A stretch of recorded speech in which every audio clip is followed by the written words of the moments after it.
A retired Marine and former school teacher is spending his days on the road promoting unity. His platform is to erase race, and he's trying to do that by traveling the country, visiting 100 cities, spreading his message one conversation at a time. I was born and raised in Waller County, Texas, just northwest of Houston. As a child of the 60s civil rights era, I lived in a city that was probably 100% black at the time, and that city, Prairie View, Texas, had an educational background that far exceeded the national average.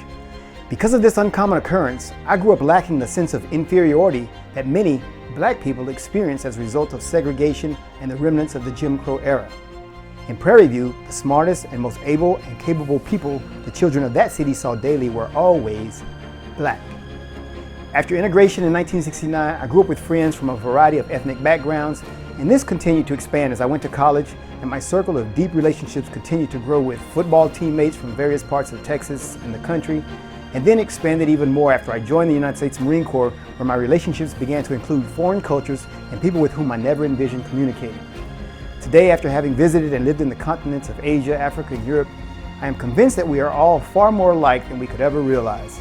Something has hindered that realization for others. Here in the United States of America, we have been plagued for hundreds of years with a concept called race. This concept would have us believe that we are fundamentally very different and our skin color makes us so. Though anthropology, sociology, and medical journals continually refute this, many Americans continue to harbor the erroneous beliefs associated with race. This is what I'm here to change. Hello, I am Carlen Charleston, the Executive Director of Erase Race. We are a 501c4 nonprofit organization designed to remove race from our society and unite people across all demographics and bring them into the novel reality that we are all quite differently the same. That phrase may sound contradictory in itself, but it really makes sense. Once we understand our common origins from whence we all originate, then it becomes much more interesting to see how differently we have evolved in our geographic regions as one people. Erase Race began the work of unifying our country when I embarked upon a 112-city tour last June. Driving the Unity van from coast to coast and from north to south, the thrill of visiting the 48 contiguous states and meeting people I would have never met otherwise was simply amazing.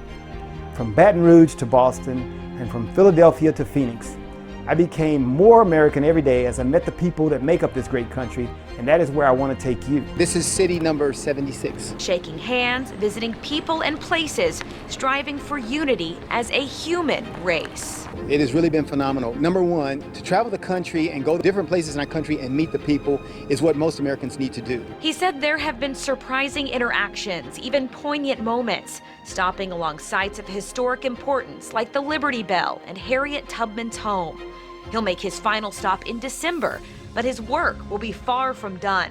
Carlen's life is the American Unity Movement, and he's hopeful one day soon people truly won't be judged by the color of their skin, but by the content of their character. That's my vision, that we have people, and we can then respect people and live with people.